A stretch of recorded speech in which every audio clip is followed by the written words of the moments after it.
सर्दी का मौसम हो और सरसों का साग और मक्के की रोटी ना बने, शायद ही ऐसा कोई घर होता है। और बहुत कम लोग ऐसे होते होंगे जिन्हें मक्के की रोटी और सरसों का साग पसंद नहीं होता। मुझे तो बहुत पसंद है। सबसे पहले बता दूं कि आपको भी पसंद है। तो अगर पसंद है ना, तो एक बार इस मौसम में सरसों का साग और मक्के की रोटी मेरी रेसिपी से बनाकर देखिए। उसके बाद आपको खाने का मजा ही आ जाएगा। अगर आप हाथ से रोटी बनाना जानते हैं तो आप बड़े आराम से बना सकते हैं। मैं भी बना लेती हूँ, पर बहुत अच्छे से नहीं। और अगर आपको हाथ से रोटी नहीं बनानी आती, तो मैं आपको एक बहुत आसान तरीका सिखाऊंगी, जिससे कि बस लोई को बेलिए और उसको बहुत अच्छे से जो है चकले के ऊपर नॉर्मल गेहूं की रोटी की तरह बेल लीजिए। और एकदम फूली फूली बढ़िया खस्ता करारी मक्का की रोटी और सरसों का साग, साथ में सफेद मक्खन, गुड़ और प्याज।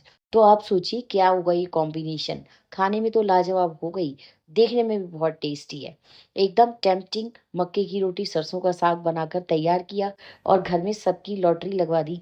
बाजार जाने की जरूरत ही नहीं। ढाबे रेस्टोरेंट से अच्छा मक्के की रोटी और सरसों का साग बनेगा। Hello friends, welcome to my channel easy and tasty. तो चलिए इजी एंड टेस्टी रेसिपी शुरू करते हैं। इसके लिए सबसे पहले तो हमें साग ही लेना होगा। तो साग मैंने बाजार से खरीदा है। 1 किलो मैंने सरसों लिया है, आधा किलो पालक लिया है, और 250 ग्राम बथुआ लिया है, और 125 ग्राम के लगभग मेथी ली है।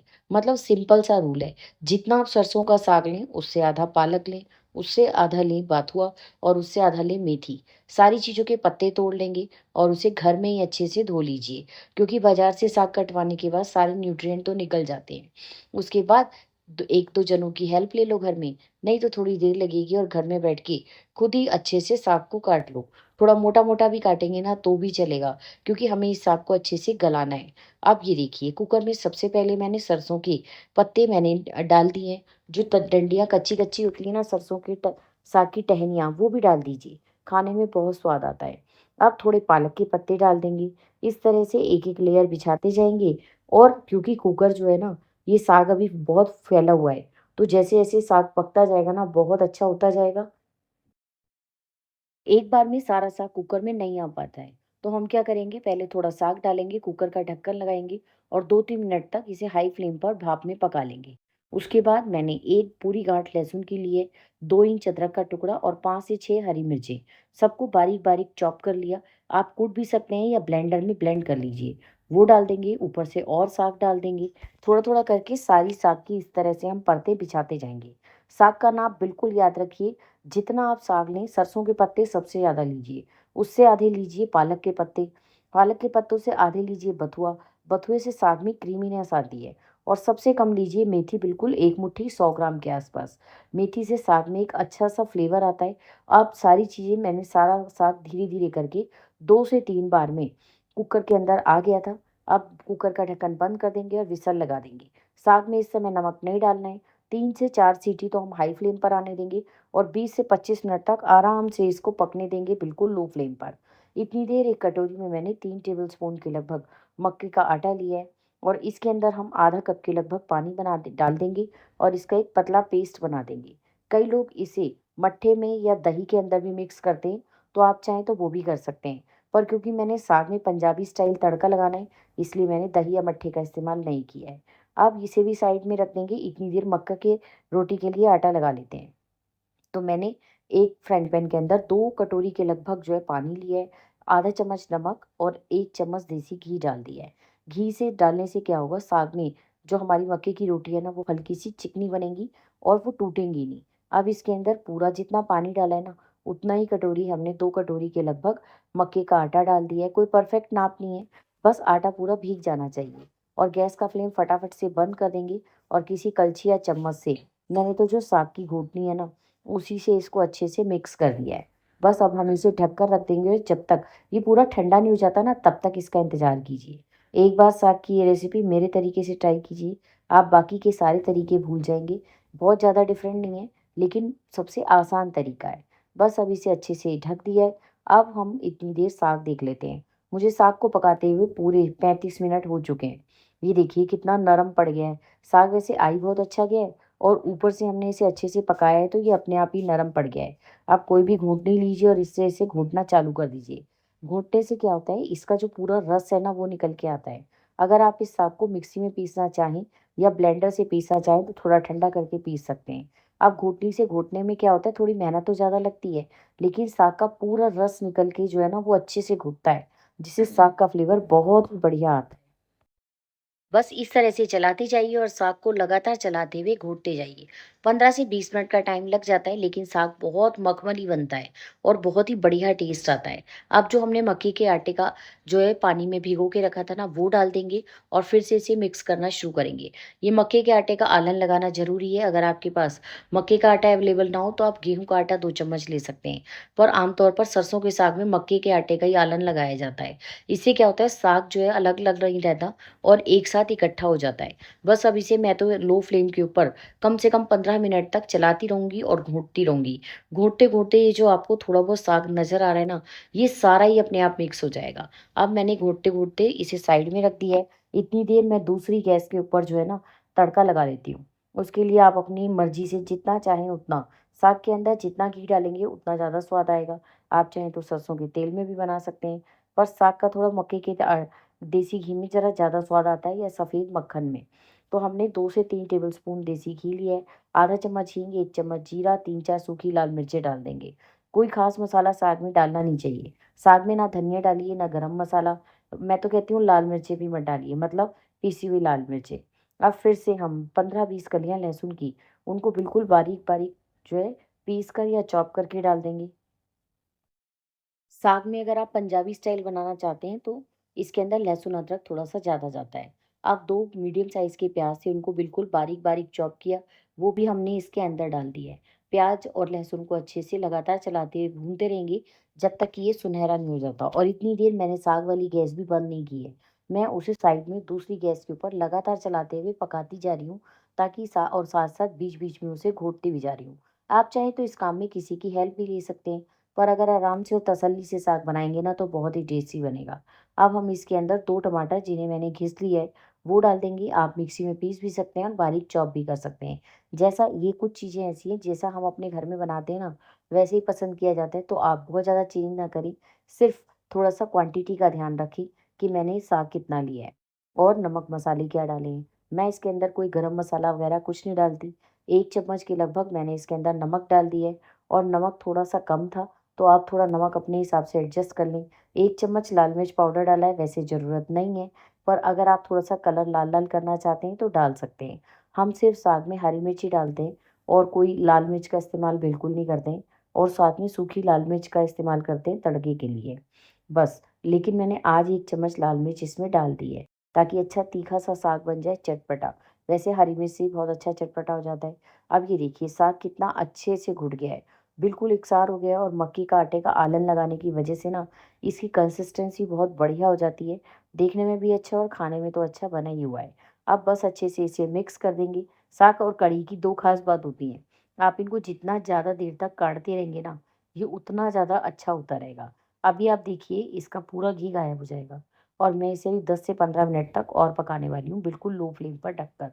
तो 10 मिनट के बाद आप खुद ही देखिएगा इसके अंदर से ना अच्छा-सा देसी घी रिलीज़ होने लगेगा।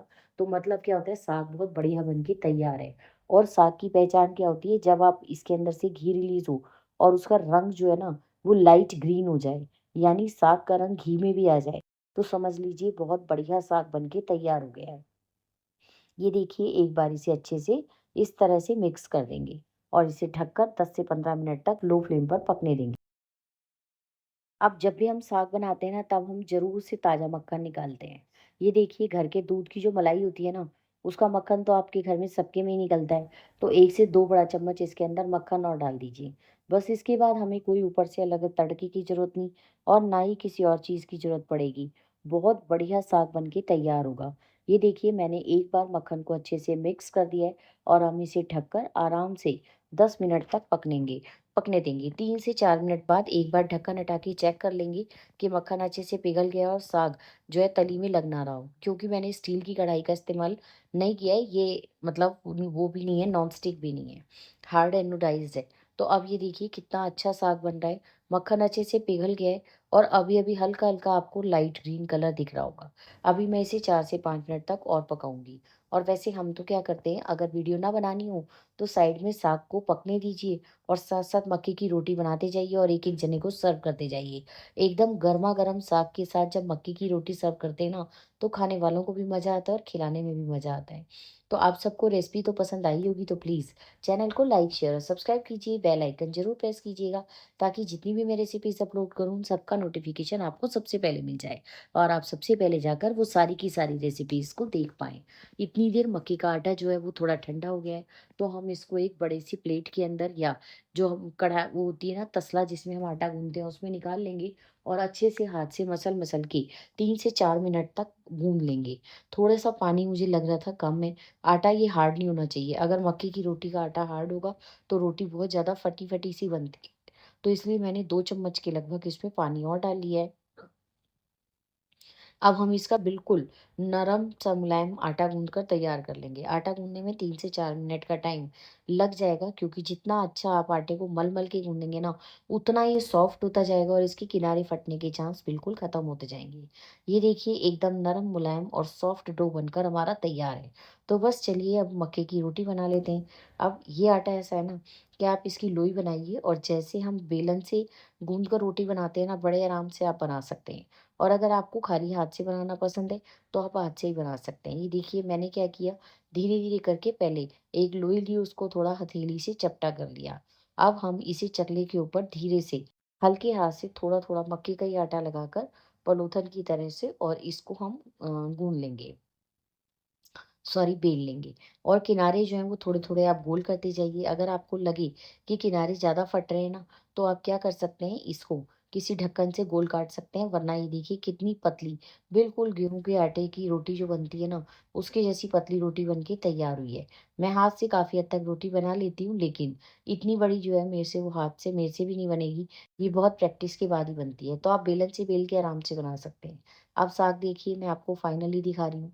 इसके ऊपर जो आपको घी का रंग नज़र आ रहा है, वो हरा है ना हरा, तो बस ये स्टेज ऐसी होती है जिसमें कि साग बनकर तैयार है। बहुत ही अच्छा टेस्टी साग बना है। अब ऊपर से किसी भी तड़के को लगाने की ज़रूरत आपको इसमें नहीं पड़ेगी। बस गरमा-गरम साग और साथ में बढ़िया-सी रोटी।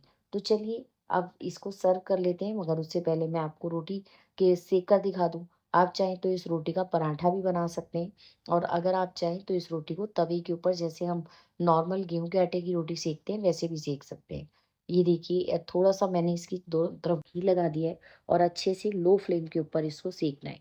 गैस का फ्लेम मक्का की रोटी बनाते समय आप बिल्कुल भी हाई मत कीजिए, वरना क्या होगा, मक्के की रोटी जो है वो ऊपर से सिकी-सिकी लगेगी, लेकिन अंदर से कच्ची रहेगी। अच्छे से बिल्कुल दबा-दबा के बिल्कुल जो है हमें इसे तवे के ऊपर सेक लेना है। बहुत ही अच्छी नरम, ऊपर से एकदम खस्ता रोटी बन के तैयार हुई है। और अगर आप इस रोटी को चाहते हैं कि गैस पे सेकना, तो आप घी मत लगाइए और नॉर्मल रोटी को आप तवे पे सेक लीजिए। ये देखिए हाथ से मैं कैसे रोटी बना पाती हूँ। बहुत बड़ी नहीं बनेगी, पर हाँ, खाने लायक अच्छी भारी-सी रोटी बन जाती है। ये देखिए धीरे-धीरे, बस कुछ नहीं करना, हथेलियों के बीच में दबाते जाइए और ध्यान रखिए किनारे से दबाना है और जो साइड से किनारे थोड़े-थोड़े फटते हैं ना, उनको आप धीरे-धीरे करके गोल करते जाइए। तो इस तरह से बहुत अच्छी रोटी बन के घर में ही तैयार हो जाती है। ये देखिए कितनी बड़ी रोटी बन गई है और आप थोड़ा बहुत अगर आपको लगे कि और बड़ी या पतली करनी है, तो आप इसे चकले पे आराम से कर सकते हैं। बस इस तरह से अब तवे के ऊपर हम रोटी को अच्छे से फुला लेंगे। पहले थोड़ा-थोड़ा करके रोटी को तवे के ऊपर ही दोनों तरफ से सेक लीजिए। उसके बाद बस गैस के ऊपर डायरेक्ट, जैसे हम इसके ऊपर स्मोकी फ्लेवर देते हैं ना, हल्का-सा धुआँ उठने तक, इस तरह से दोनों तरफ से सेक लीजिए और एक आध रोटी के बाद आपकी रोटी भी फूलने लग जाएगी। मुझे थोड़ी जल्दी है, तो इसलिए मैं थोड़ा जल्दी-जल्दी में बना रही हूँ और आज साग के चक्कर में गैस भी बड़ी महान हो गई है। पर चलो कोई बात नहीं, घर में तो ऐसा सब चलता ही रहता है। रेसिपी आप सबको पसंद आई होगी और एक बार आप प्लीज़ साग ये ज़रूर ट्राई कीजिएगा। साग नहीं भी खाते तो भी आप मक्के की रोटी और साग खाना पसंद करने लग जाएँगे। तो चलिए बाय, कल फिर मिलेंगे नई रेसिपी में। तब तक आप बाकी की रेसिपीज़ को देखते रहिए और जब सर्व करने लगें तो मक्खन या घी ऊपर से ज़रूर डालिए। तभी तो असली पंजाबी साग का मज़ा आएगा। तो चलिए मैं तो अपने साग को एंजॉय करने जा रही हूँ। वैसे तो मैं साग पहले भी खा चुकी हूँ और हम अक्सर साग हफ्ते में एक बार तो सर्दी-सर्दी बना ही लेते हैं। कोई बात नहीं, थोड़ा बहुत घी ज़्यादा चल जाता है। साग टेस्ट से खाना चाहिए और घी से ही इसका असली टेस्ट आता है और गाँव का घी हो तो और भी क्या ही बात है। बाय, कल फिर मिलेंगे। Thank you.